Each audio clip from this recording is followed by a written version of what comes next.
तो सब लोग क्या करते हैं कि दूसरे से जुड़वाते, तो वो आदमी तो मंजिल तक पहुंचता ही नहीं, और उतना उनसे वो बोल लेता तो वहीं से वो निर्विरोध होकर घर चला जाता। तो कर्जा जमीन गिरवे रख के लेता है। तो आप स्वयं बात क्यों नहीं करते कि इसका होगा, परमानेंट नहीं होगा, कितना लोन मिलेगा, उसका बात संतोष मत करना चाहिए। आप तो इनसे मिलो तो वो आदमी बेचारा सीधा साधा तो जो तीसरी चौथी पर पड़ा हुआ तो घर जाके चलते वो तो बैंक में नहीं जो कई इलाज है कि आप अपने जिसके भी समस्या आ रही है या कोई आपकी इच्छा है तो सीधे वो बाइक से ज्यादा है आपका आवाज। मैं विगत 4-5 सालों से वैसे तो प्रेषक परिवार से हूँ। अरे ऐसा ही छोड़ना। प्रेषक परिवार से हूँ, पर विगत 5-6 सालों से मैं पशुपालन का कार्य कर रहा हूँ। तो पशुपालन के लिए मैं जैसे स्ट्रेंथ बढ़ाना चाहता हूँ अपने पशुओं की, ताकि मेरा ग्रोथ थोड़ी बढ़े। तो इसके लिए आपकी बैंक मेरी क्या मदद कर सकती है? मैं बताऊँ आगे और कोई नमस्कार सर, मध्य प्रदेश शासन की एक योजना है कस्टम हायरिंग सेंटर। तो कस्टम हायरिंग सेंटर के लिए जो है आवेदन हुए थे, तो पिछली बार भी कई बार बैंकों ने जो है वो लिमिट का हवाला देकर के और बहुत सारे किसानों को जो है लोन नहीं दिया जाता, आगे पीछे होते बैंक और बोलते हैं कि 25 लाख तक हमारी लिमिट में नहीं है, और ऐसा करके भी बहुत सारे किसानों को जो है उस योजना का फायदा नहीं दिया जाता। आवेदन बहुत सारे होते हैं, लेकिन जो पहुँच वाले किसान हैं वो तोड़ करके किसी तरह से वहाँ पहुँच पाते हैं। बाकी जो छोटे किसान हैं उनका जो आवेदन निरस्त हो जाता है, इस कारण क्योंकि बैंक उनको सैंक्शन लेटर नहीं देता। ठीक है और कोई और साहब एक और बात यह है कि सबसे पहला तो जो आदमी किसान जुड़ता है बैंक से, तो सब लोग क्या करते हैं कि दूसरे से जुड़वाते, तो वो आदमी तो मंजिल तक पहुंचता ही नहीं, और इतना उनसे वो बोल लेता तो वहीं से वो निर्विरोध होकर घर चला जाता। तो कर्जा जमीन गिरवे रख के लेता है। तो आप स्वयं बात क्यों नहीं करते कि इसका होगा, परमानेंट नहीं होगा, कितना लोन मिलेगा, उसका बात तो संतोष मत करना चाहिए। आप तो इनसे मिलो तो वो आदमी बेचारा सीधा साधा तो जो तीसरी चौथी पर पड़ा हुआ तो घर जाके चलते वो तो बैंक में नहीं कोई। अब यो कई इलाज है नहीं, मगर ऐसा वक्त क्यों नहीं है इतने पोजिशन में है तो मन क्यों कर्जा, तो कर्जों इतने कितने लोग समझ गया। भाई आप अधिकारी मुच्चा है। नहीं, आपको ये अनुभव कहाँ पे आया, मैं सुनना चाहता हूँ। बैंक में गए थे? तहसीलदार के लेवल पे आया, सरपंच के लेवल पे आया, सरपंच के लेवल पे आप बैंक वाले से मांगते हैं, मेरे अभी तक सेंट्रल बैंक में मेरा खाता ही खुला है। मैंने की इससे तो ये छोटी मोटी बैंकें अच्छी, ऐसे बात मत करो। बड़े साहब आ गए, वो बड़े साहब आ गए, तो कौन बड़े हैं? मन की कसरा में है। सेंट्रल बैंक की नजदीकी शाखा कौन सी है आपकी? भाई मार तो खातो नहीं है सेंट्रल बैंक में। खोलेंगे ना, कौन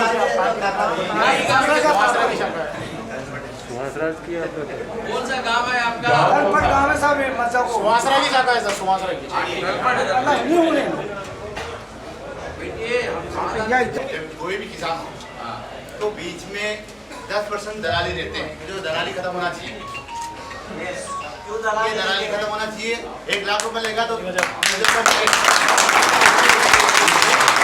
लाख रुपए लेगा तो 10,000 रुपए उस दलाल के, और दलालों के घर 3-3, 4-4 मंजिल बने हुए हैं। क्यों बने हुए हैं? सब किसानों के पैसे लेके और 10% लेके, तो ये खत्म होना चाहिए। किसान कैसे आगे बढ़ेगा? आय को डबल करना, किसान को आय को डबल करना कैसे होगा? कैसे होगा?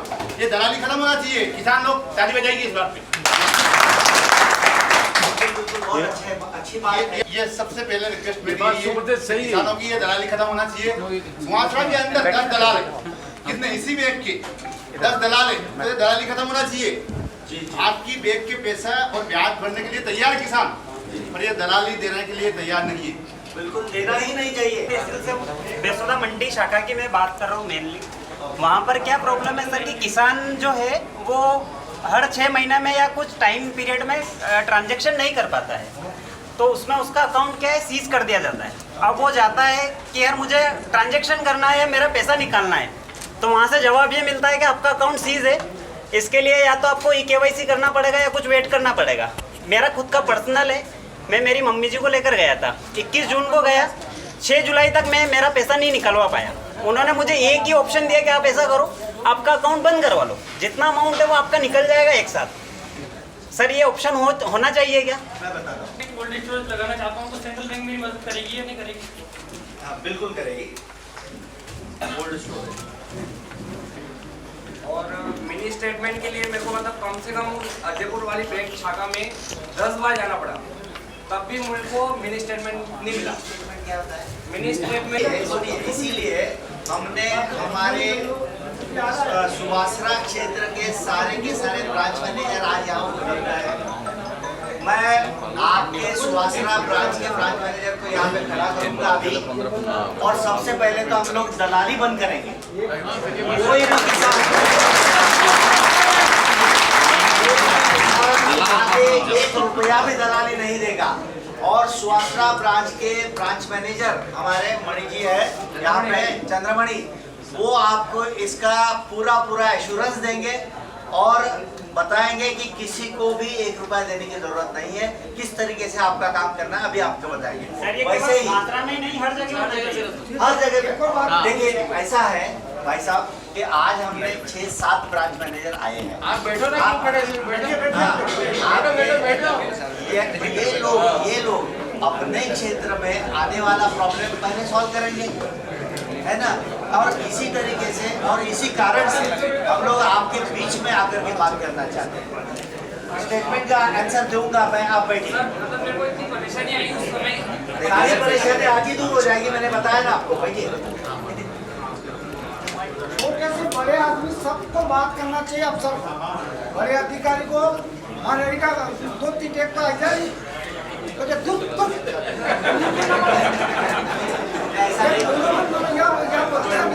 बढ़िया 15 लाख की आएगा बाबूजी कुर्सी बैठो तो भले जमीन का सारा गर्दी खत्म हो गया। वक्त जमीन वाला ही वक्त। अच्छा, अभी आपको सॉल्यूशन मिल जाए। Sir, myself Bankim Kumar Patidar. Professionally, I am electrical engineer, and I also resigned the assistant logo pilot in Indian Railway. अच्छा, And I want to decided to do business. आपको हिंदी आता है? मैं सुवासरा में business. आपको हिंदी आता है? हाँ बिल्कुल। हिंदी में बात करेंगे। ये केवल इसलिए है कि हम दिखाना चाहते हैं कि हम हिंदी के साथ, इंग्लिश के साथ, अरे ऐसा नहीं, ऐसा नहीं। हर तरीके से प्रोफेशनल, हर तरीके से हम प्रोफेशनली फिट है। I like मैं बढ़िया इसलिए दिखाना चाहता हूँ कि मुझे इंग्लिश आती है, मैं इलेक्ट्रिकल इंजीनियर हूँ, I am a good accountant. तो मैंने सेंट्रल बैंक में एप्लीकेशन की, मेरे लोन की, मेरा लोन सेंक्शन नहीं हुआ, कई दिक्कत आई। मैं HDFC में शिफ्ट हुआ, 1 करोड़ का लोन लिया और rate of interest central bank से 1% ज्यादा है, फिर भी लेना पड़ा। क्यों? क्योंकि हर व्यक्ति का एक ही मुद्दा है, 10% दलाली। वो क्यों दे हम? मैं इसलिए इंग्लिश में स्टार्ट करा कि मैं इलेक्ट्रिकल इंजीनियर होते हुए, एजुकेटेड होते हुए, पढ़ा लिखा होते हुए, गवर्नमेंट कह रही है कि आप इंजीनियर करके अपना व्यवसाय शुरू करो। आज सर 50 से 60 लोगों को रोजगार दे रखा मैंने इस क्षेत्र में। मैं इस क्षेत्र का रहने वाला नहीं हूँ, आज सुवासरा में रहना हूँ और इस क्षेत्र के गरीब बच्चों को 10,000 प्रति माह रोजगार दे रखा है। उसको बढ़ावा देने के लिए मैं बैंक से मदद चाहता था, मेरे को मदद नहीं मिली। मैं मंदसौर शिफ्ट हुआ, मंदसौर से मुझे विदिन 7 डेज 1 करोड़ का लोन मिला। तो मैं चाहता हूँ यहाँ पे मुझे नहीं, हमारे मित्र लोग हैं, कई सारे मित्र लोग हैं जो कि रोजगार उन्नयन करवाना चाहते हैं, इंडस्ट्री डालना चाहते हैं, तो उनको अच्छा पैसा मिले। यहाँ पे कई लोग हैं, काफी दिमाग है, काफी कुछ करना चाहते हैं, पर बैंक का सपोर्ट लेना चाहते हैं, पर रेट ऑफ इंटरेस्ट जो लगाया गया है उतना पैसा तो पहले दलाली में देना पड़ जाता है। तो वो कैसे पैसा चुकाएगा, कैसे बिजनेस करेगा? क्योंकि margin of business is only 5% to 10%। तो 5% to 10% तो पहले ही देना पड़ रहा है, तो क्यों करेगा ऐसा पैसा लेके बिजनेस? तो मेरी रिक्वेस्ट यही है कि ये सारा बंद करके प्रॉपर डॉक्यूमेंटेशन करके और उसको बढ़ावा दिया जाए। अभी कहीं कहाँ लगाई आप? सर अपनी पेट्रोल पंप चौराहे पे है, वही। हाँ, डिस्पोजल हैप्पी इंटरप्राइजेस फर्म है सर अपनी। अच्छा, फाइनेंस वहाँ से करा के आपने मंजूर बोला है, रात में काम कर रहे हैं और मुझे काफी खुशी होती है क्योंकि किसी टाइम पे मैं पीतमपुर भोपाल इंडस्ट्री में 8,000 की नौकरी नहीं मिली, पर मैं खुश हूँ कि मैं आज 50 लोगों को रोजगार दे रहा हूँ और 10,000 की नौकरी प्रति माह दे रहा हूँ और गरीबों की सहायता कर रहा हूँ। और ऐसे कई प्रतिभावान व्यक्ति यहाँ पे मौजूद है जो करना चाहते हैं, बट बैंक का सपोर्ट चाहिए विदाउट एनी डिस्टर्बेंस। और एक और मेरा क्वेश्चन है सर कि जब भी बैंक पे जाते हैं तो बैंक कहती है आप सिक्योरिटी में क्या रखेंगे? अब मेरी इच्छा है, मुझे 5 करोड़ का बिजनेस स्टार्टअप करना है। अब मेरे पास जो प्रॉपर्टी खड़ी है, मेरी बिल्डिंग खड़ी है, उसका वैल्यूएशन ओनली 50 लाख है। तो बैंक कहती है आपकी वैल्यूएशन बिल्डिंग का 50 लाख ही है, तो हम आपको 5 करोड़ का लोन कैसे दे सकते हैं। तो मैं इसका मतलब मेरी जो प्रॉपर्टी आपको मॉर्गेज दे रहा हूँ, जो गिरवी रख रहा हूँ, उसके अगेंस्ट में उतना ही मुझे लोन मिलेगा या उससे ज़्यादा लोन मिलेगा। Okay, thank you very much sir. Warehouse के लिए मैंने वैल्यूअर को पैसा दिया करोड़ में, जो आप वकील आपका 7,500 वैल्यूअर दिए ही नहीं, वैल्यूएशन करके दिया उसने मेरे को। हाँ करता रहा और पैसे दिए। कुछ वकील होता है, वकील बैंक का वकील नहीं, वो डायरेक्ट लिया उसने मेरे से। बैंक गया उसके आज जाइए आप, मुझे कहा बैंक से लाइए वकील से, वकील ने पैसे ले लिया और दिए नहीं। हाँ करता रहा कि और लाओ पैसे, मेरे कहा मेरे को नहीं चाहिए वैल्यूएशन, दूसरे कर लिया। फिर हमने क्या कहता है सर मेरे को, सर वो क्या कहते हैं, सर मेरी बात सुन लिया आप, सर मेरी बात सुनिए आप। उसने कहा गिर जाओ दिखा लो, फिर पटवारी जाओ, फिर 23 बच जाओ, क्या कहाँ पे जाऊँ मैं 10 जने को पटवारी गिर जाओ जाओ। थोड़ा सा बीच में रोक रहे हैं, हमारे बीच राकेश जी पाटीदार बता रहे हैं। क्या सर उसके लिए एक विभाग है, अलग से ही खोल दिया हुआ। तो डिपार्टमेंट जो सब्सिडी देने के लिए उसका ऑफिस मंदसौर में है, वहाँ आपको कागज देना पड़ेगा। डायरेक्टली अगर आप लोन लेना चाहते हो तो हमारे पास में बेशक आइएगा, और वो हमारे जहाँ तक मेरा नॉलेज जाता है कि कस्टम हायरिंग्स में पहले सब्सिडी थी, there was a special programme run by the MP government, वो आज की तारीख में बंद हो गया, बिकॉज वो भी बहुत ज़्यादा हो गए। क्या हो गया कि कस्टम हायरिंग्स भी ज़्यादा हो गए, तो लोग वहाँ से इम्प्लीमेंट और वो लेते नहीं है। केवल आजकल क्या हो रहा है कि जो आपके जो बड़े बड़े थ्रेशर कहते हैं, वहाँ से आते हैं हरियाणा वगैरह से, हार्वेस्टर्स जो होते हैं, हार्वेस्टर्स आ रहे हैं, मगर आज की तारीख में कोई फार्मर वो माने आपके यहाँ पे ट्रैक्टर हायरिंग करने के लिए वगैरह नहीं आ रहा, अपना ही ले रहा है, छोटा ट्रैक्टर भी मिलता है। तो ये प्रॉफिटेबल धंधा नहीं रहा। अगर आपको लगता है कि you can really do the good business out of the custom hiring and with subsidy, जैसे साहब बोल रहे हैं सब्सिडी के लिए, प्योरली सब्सिडी के लिए आप न जाइएगा। मेरा आपको रिक्वेस्ट रहेगी कि अगर बिजनेस है उसमें आपके रिटर्न्स अच्छे हैं तो आप बेशक जाइएगा, हमारे ब्रांच मैनेजर आपको डेफिनेटली वो काम कर देंगे। कोर्स होगा स्मॉल फार्मर, हमारे पाटीदार साहब ने एक विषय जो बहुत अच्छा आज निकाला है कि धीरे धीरे धीरे धीरे क्या होता है कि खातों का डिवीजन हो रहा है। माने जो पहले 10 साल पहले 15 साल पहले किसी फैमिली के पास में 20 एकड़ की जमीन थी, 4 भाई हो गए तो 20 एकड़ का 5-5 एकड़ रह गया, उनको 2 लड़के हो गए तो 5 का 2.5 एकड़ रह गया। ऐसे करते करते जो फार्म होल्डिंग है वो अनप्रॉफिटेबल होते जा रहा है। तो क्या इसमें प्रधानमंत्री साहब ने कलेक्टिव फार्मिंग करने की भी बताया है, कलेक्टिव फार्मिंग करने के लिए उन्होंने बताया है, इसके लिए भी एक योजना बाहर आ रही है, और इसका हल एक्चुअली जो एफपीओ के द्वारा ऑलरेडी दे चुका है इसका हल, तो एफपीओ में इसका हल है सर। और जैसे कि प्रधानमंत्री ने सबका साथ सबका विकास, उसके साथ में अब की बारी क्या बोला है कि सबका विश्वास और सबका प्रयास, अपनी जो डेवलपमेंट करनी है उसके लिए आपको इंडिविजुअल को अपना प्रयास जरूर करना पड़ेगा, ताकि वो 2 मिनट मेरी तरफ ध्यान देना, फिर उसके बाद में आप आपस में बात कर सकते हो, बिकॉज उसके बाद में सुहासना में शायद मैं अगले साल ही आ पाऊँगा, तो कृपया 2 मिनट ध्यान दीजिएगा, बिकॉज बस आई एम फिनिशिंग। उसके ऊपर में मैं बताना चाहूँगा तो सोसाइटी का जो अगर सोसाइटी ने नो ड्यूज लाने के लिए मजबूर न किया जाए, आज से ही हम लोग ये सूचना हमारे शाखा प्रबंधक को दी जाएगी कि सोसाइटी का नो ड्यूज वो इंसिस्ट नहीं करें। इसमें और एक बात बताना चाहूँगा कि कभी कभी क्या होता है कि जो काश्तकार, जो फार्मर सोसाइटी का डिफॉल्टर हो जाता है, तब सोसाइटी उस बैंक को लिखती है कि इसको लोन न दिया जाए, बिकॉज ये हमारा डिफॉल्टर है, तो पहले हमारा लोन देने के लिए आप इसको मजबूर करो।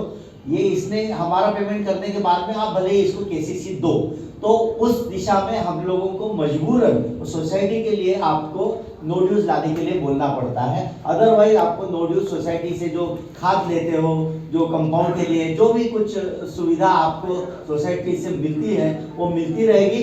इसके साथ साथ में केसीसी भी मिलता रहेगा। दूसरी बैंक का केसीसी अगर है तो वो नहीं मिलेगा।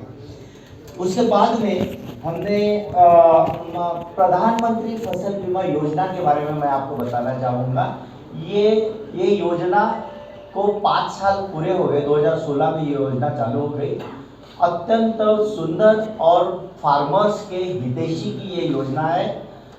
मैं चाहूँगा कि हर एक फार्मर, हर एक किसान जो अपनी जो भी फसल लगाता है वो फसल को इस प्रधानमंत्री फसल बीमा योजना द्वारा, अगर वो उसने लोन लिया है उसको बोलते हैं लोनी फार्मर, नहीं लिया है उसको बोलते हैं नॉन लोनी फार्मर। दोनों फार्मर अपना निर्णय ले सकते हैं कि मेरे को PMFBY में जाना है या नहीं जाना है, तो वो जाए।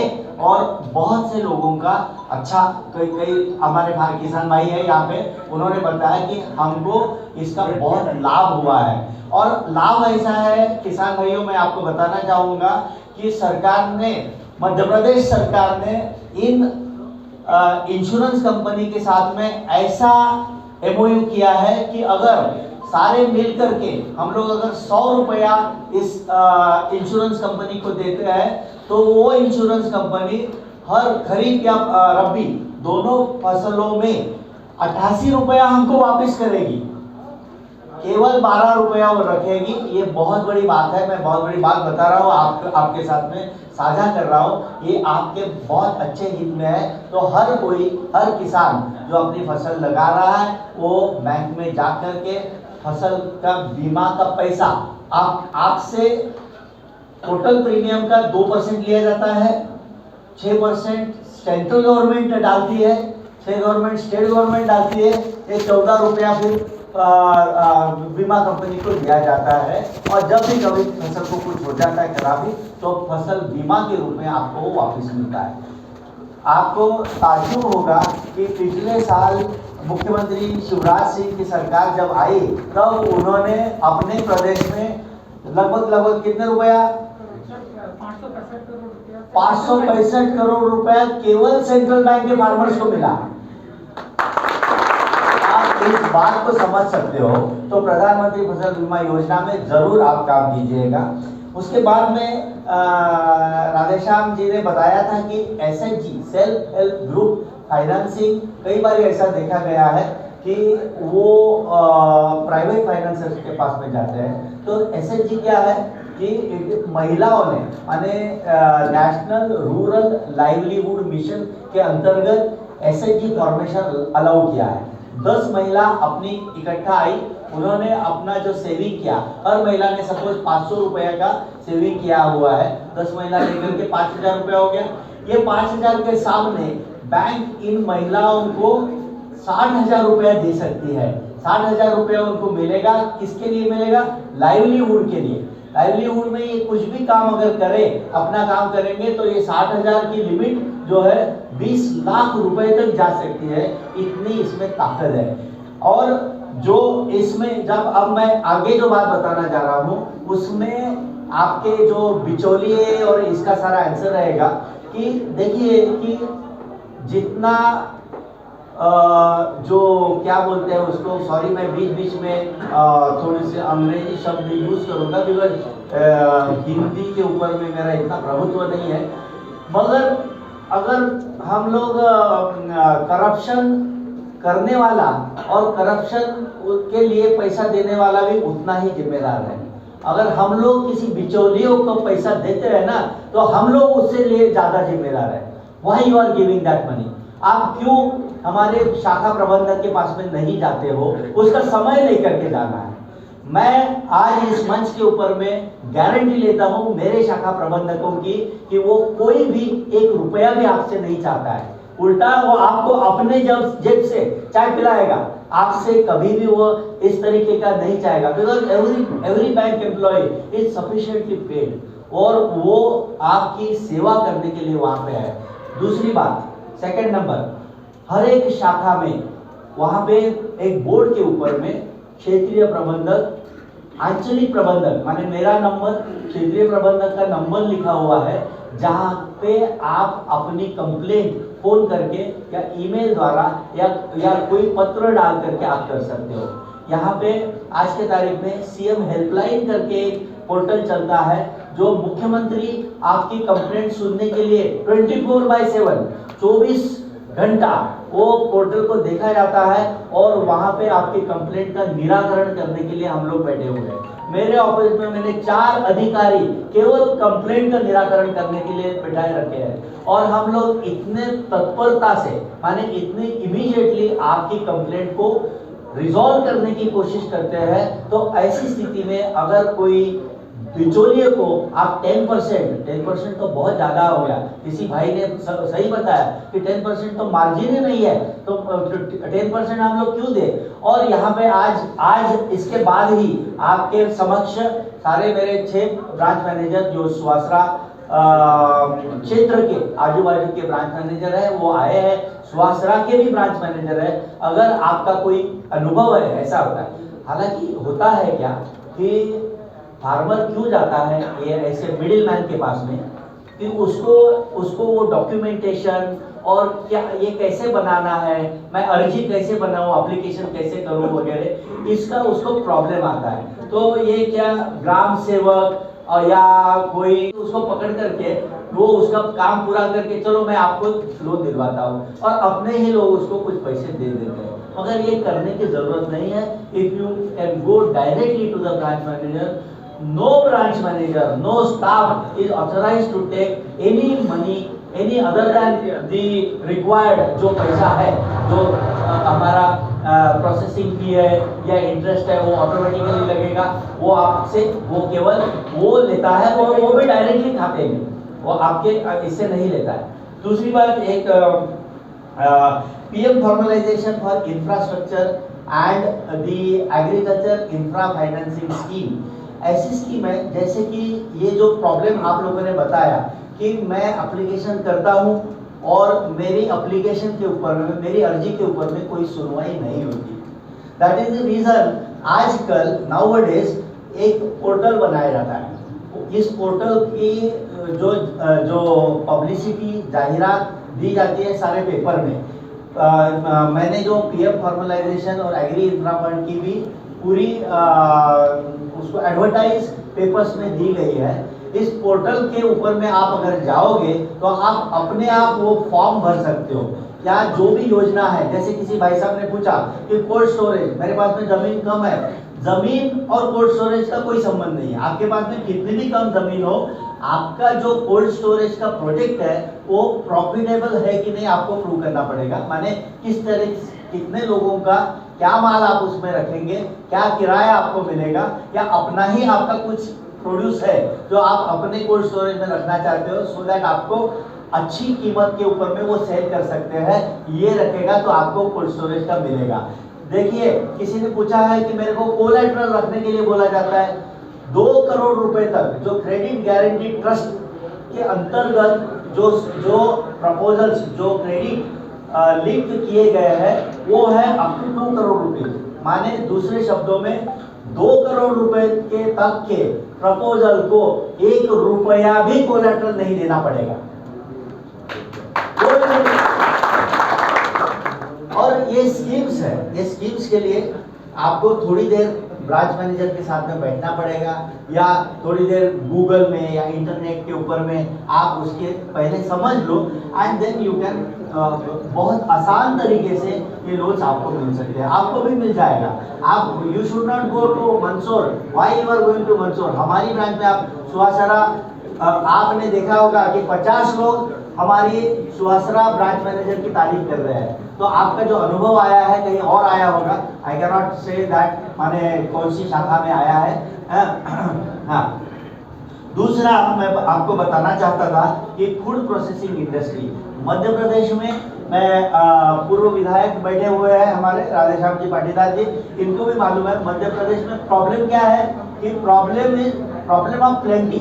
माने हमारे यहाँ पे गेहूं इतना होता है, सोयाबीन इतना भयंकर होता है, कि इसको अच्छा भाव नहीं मिलता है और हमें क्या वो उसको कम दाम में बेचना पड़ता है। सारे मध्य प्रदेश में जहाँ जहाँ हमारे लोगों ने वो प्रयोग करना चालू किया, लहसुन लगाना चालू किया, तो मुझे कीर्ति जी ने बताया है कि इतना लहसुन मंदसौर में हो रहा है कि उसको अगर हम लोग प्रोसेसिंग करके नहीं बेचेंगे तो उसको अच्छी कीमत नहीं आएगी। तो व्हाट इज रिक्वायर्ड, आज के तारीख में हमको फूड प्रोसेसिंग हाउसेस या फूड प्रोसेसिंग इंडस्ट्री में बहुत ज़्यादा डिमांड है और उसमें आपको फ़ायदा भी बहुत ज़्यादा होगा। तो फूड प्रोसेसिंग इंडस्ट्री लगाइएगा और फूड प्रोसेसिंग इंडस्ट्री लगाने के लिए ये पीएम फॉर्मलाइजेशन और एग्री इंफ्रा फंड आपके लिए तत्पर है।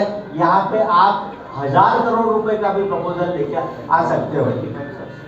नहीं, इसमें सब्सिडी नहीं है।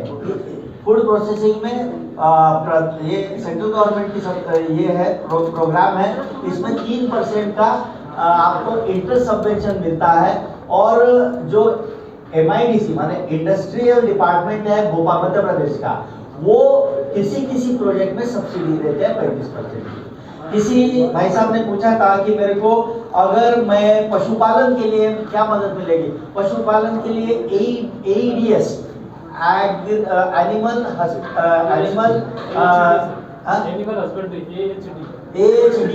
हस्बेंड्री डिपार्टमेंट है। बैंक के पास में आप प्रोजेक्ट लेके जाइएगा। अगर गैया लेना चाहते हो तो दो के 4 यूनिट होते हैं, हर 6 महीने में 2 गैये का यूनिट लिया जाएगा। भैंस के लिए भी वैसे ही है, उसमें मार्जिन लगती है। अगर सब्सिडी नहीं होगी उसमें तो मार्जिन आपको देना पड़ेगा। आपको जो एनिमल हस्बेंड्री के जो गैया पालन या जो पशुपालन के लिए कोई भी पशुपालन हो, माने उसमें जो बकरी का पालन भी बहुत बढ़िया बिजनेस है, या गैया पालन हो, भैंस का पालन हो, वो आपको मिलेगा। अभी हम लोग एक प्रोग्राम ऑलरेडी हम लोग चला रहे हैं जो KCC for the animal husbandry, KCC for fisheries. अगर आप किसी दुग्ध पालन संघ के मेंबर हो और ऑलरेडी आप उसको दूध दे रहे हो तो हमारी बैंक में आइएगा। आपके पास में जमीन नहीं हो फिर भी आपको लोन मिल जाएगा, उसके लिए KCC मिल जाएगा। आजकल हमारा क्या मिसअंडरस्टैंडिंग है कि हमको KCC केवल खेती लगाने के लिए मिलता है। साथियों, KCC आज की तारीख में मत्स्य खेती करने के लिए भी मिलता है, पशुपालन करने के लिए भी मिलता है। तो उसमें ये 2-3 प्रोजेक्ट्स हैं वो आप कर सकते हो। 2-3 तरीके के प्रोजेक्ट में वहाँ पे 35% सब्सिडी भी है, वहाँ पे आपको 35% सब्सिडी मिल जाएगी। तो आखिरी में मैं आपको बताना चाहूँगा कि आज